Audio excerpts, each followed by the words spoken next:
নমস্কার, spot on নিউজে আপনাদের স্বাগত। মোহনবাগান সুপার জায়ান্ট নর্থ ইস্টের বিরুদ্ধে খেলতে গৌহাটি গেছে সকালে প্র্যাকটিস করে। মোহনবাগান দলে শুভাশিস বসু যাননি। এই প্রথম চলতি মরশুমে অধিনায়ক ছাড়াই মোহনবাগানকে খেলতে হচ্ছে। তার জায়গায় গেছেন অমনদীপ সিং।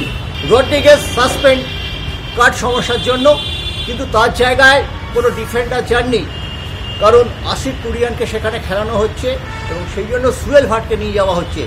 দীর্ঘদিন পর সুয়েল ভাট মোহনবাগানের জার্সি পাচ্ছেন।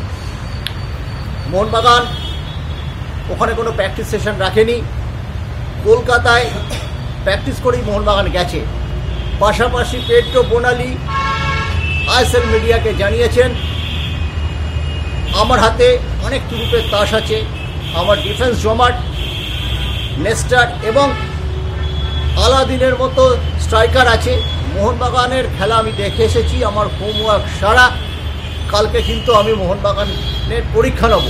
রীতিমতো চ্যালেঞ্জের ঢঙেই পেড্রো বোনালি আইএসএল মিডিয়াকে এই কথা জানিয়েছেন। ফলে জমজমাট একটা ম্যাচ রবিবারের সন্ধ্যায় আমরা দেখব গৌহাটিতে। আমাদের নজর থাকবে সেই ম্যাচের দিকে।